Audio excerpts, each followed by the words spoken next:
Today we have come to know it is not the male bees which is the soldier bee. They are the female bees which are the worker bees and soldier bees. And they don't report to the king, but they report to the queen.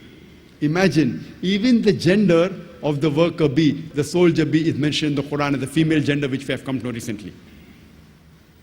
The Quran says in Surah Namal, chapter number 27, verse number 17 and 18.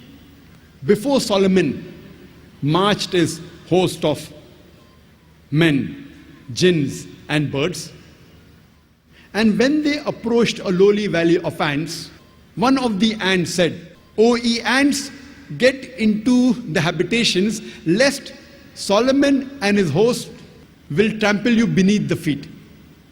People would think, what kind of a fairy tale book is the Quran? The ants speaking among themselves? We have fairy tale books. So what type of a fairy tale book is the Quran? The ants talking and speaking among themselves? After science advanced, we have come to know the animal or insect which has the closest resemblance to the human being is the ant. The ants bury the dead the same way as the human beings do. They have a sophisticated method of labor in which they have supervisors, managers, foremen, workers, etc. They have a sophisticated method of communication. They very often even meet to chat. They have marketplaces where they exchange goods. Souks, we have marketplaces. Even ants have got marketplaces where they exchange goods. And if in monsoon, during rainy season, if while storing the grain, if the grain gets wet, the ants get the grain in the sunlight to dry, as though they knew that humidity will cause rotting of the grain.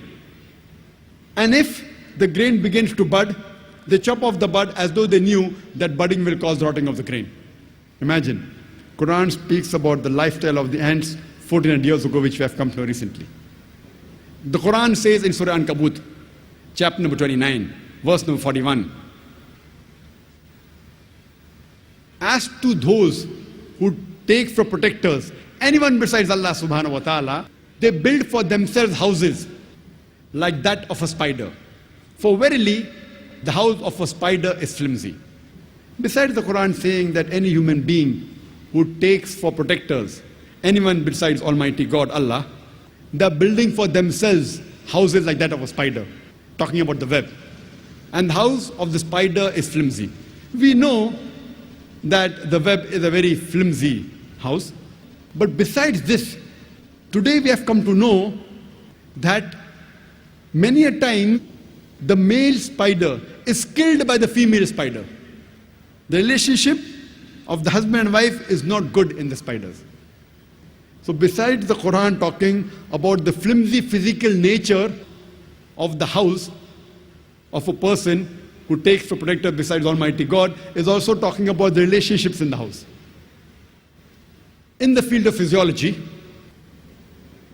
it was 600 years after the Quran was revealed that Ibn Nafis, he described the blood circulation. And 1000 years after the Quran was revealed, 400 years after Ibn Nafis, William Harvey made it famous to the world. So in our textbook, we know the blood circulation was first described by William Harvey. Actually, it was Ibn Nafis 400 years ago. This is all media. And today we know that the food we eat, it goes into the stomach, then goes into the intestine. Just in a nutshell, as far as physiology is concerned, about the blood circulation and the production of milk, the food which enters the intestine, the substance of the food, it enters into the bloodstream through the vessels of the intestine, and via the complex media, very often through the liver. Via the bloodstream, it reaches almost all the organs of the body, including the mammary glands, which is responsible for the production of milk. So what we have come to know today about the blood circulation and the production of milk is mentioned in a nutshell in the Quran 1400 years ago. In Surah Nahl, chapter number 16, verse number 66, which says that verily in the cattle is a lesson for you. We give you to drink from what is within the body, coming from a conjunction between the constituents of the intestine and blood, milk which is pure for you to have. And the same message is repeated in Surah Mu'minun, chapter number 23, verse number 21, that verily in the cattle is a lesson for you. We give you to drink milk, which is pure, that comes from within the bodies of the cattle, and in it are various benefits, and of the meat you can eat. So Quran speaks about the blood circulation and the production of milk in a nutshell 1400 years ago. In the field of medicine, previously we did not know that the honey was obtained from the belly of the bee. The Quran says in Surah Nahl, chapter number 16, verse number 69, from the belly of the bees we give you a drink of varying colors in which there is healing for humankind. It was only 300 years before approximately we came to know that the honey was obtained from the belly of the bee. And now we have come to know that honey is rich in vitamin K as well as fructose.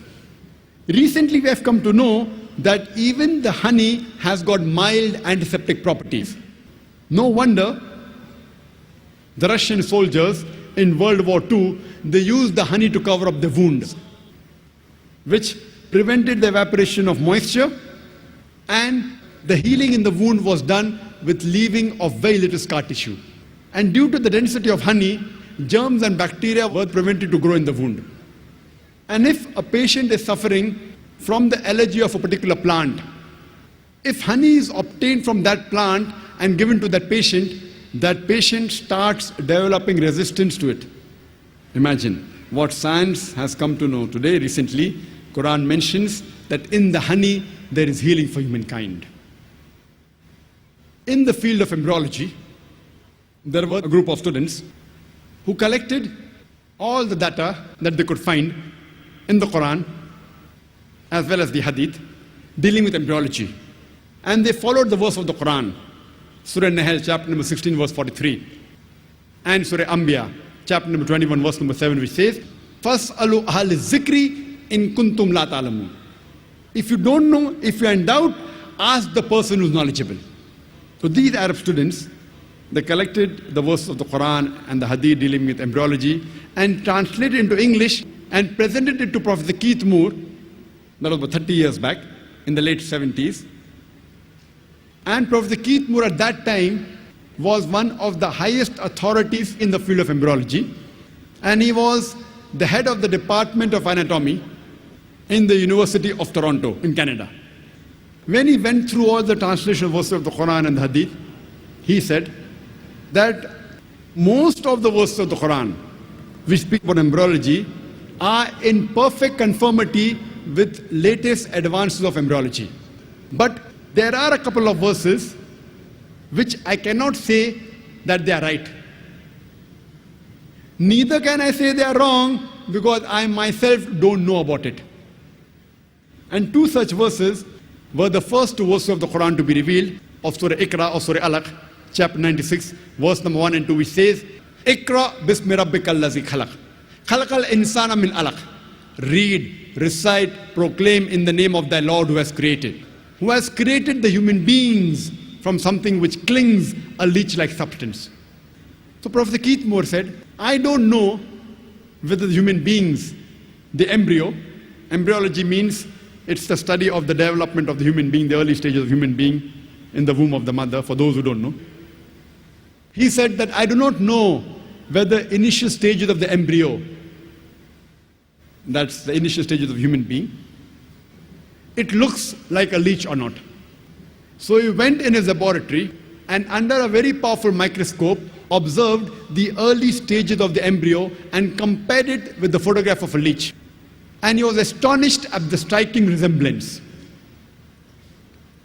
And later, when 80 questions were asked to him regarding embryology in the Quran and the Hadith, he said that if you had asked me these questions 30 years ago, that means from today more than 60 years back, I would not be able to answer more than 50% because embryology is a new branch of medicine which has developed recently.